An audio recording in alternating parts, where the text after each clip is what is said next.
मध्य प्रदेश में इन दिनों राजनीतिक गर्मियां बहुत हैं। ठंड है लेकिन गर्मियां राजनीति की हैं।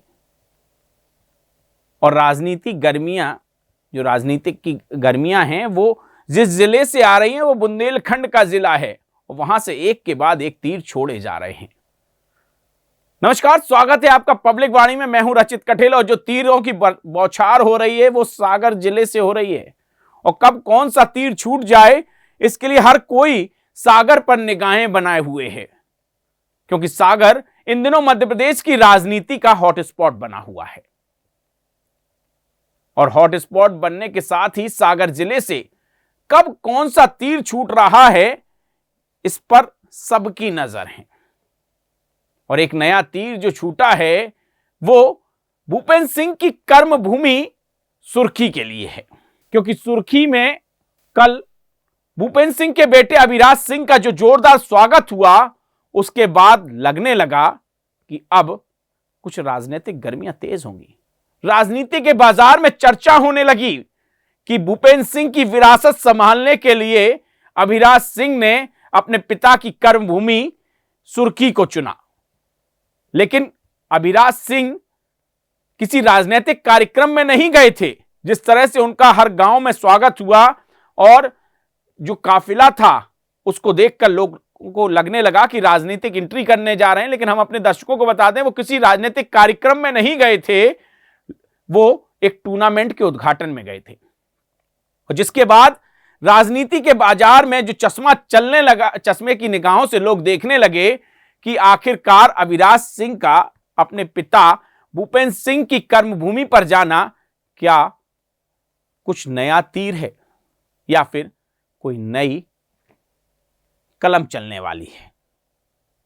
क्योंकि जिस तरीके से उनका स्वागत होता है अभिराज सिंह का, उसके बाद जो लोग देखते हैं और राजनीतिक जो विशेषज्ञ हैं वो कुछ अलग ही चश्मे से उसको देखने लगे।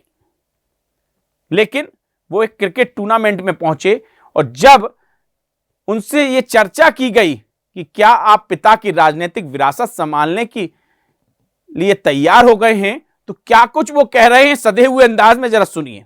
सबसे पहले तो सुर्खी की पवित्र धरती को प्रणाम करता हूं, सुर्खी की पवित्र धरती के चरणों में प्रणाम करता हूं।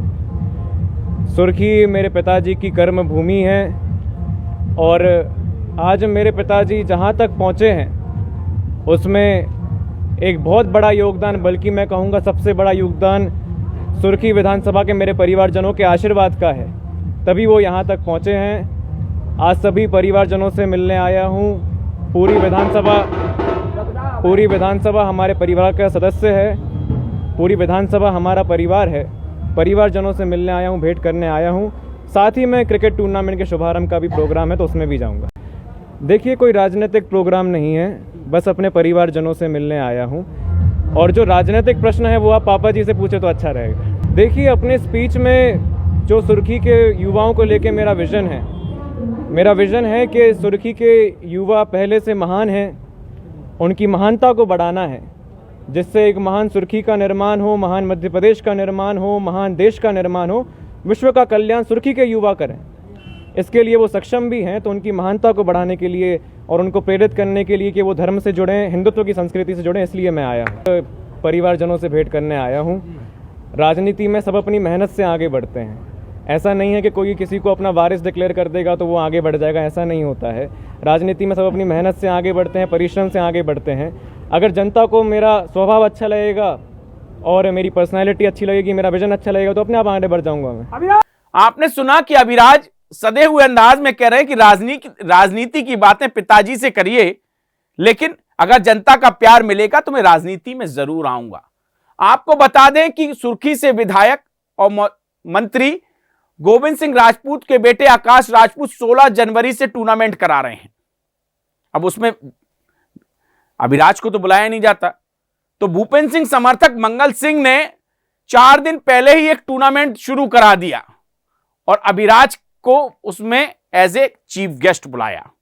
और जिस तरीके से उनका स्वागत हुआ उसे देखकर अब लगने लगा कि अब पिता वर्सेस पिता की लड़ाई जो चल रही थी वो तो ठीक है, अब बेटे वर्सेस बेटे की भी लड़ाई शुरू हो गई है।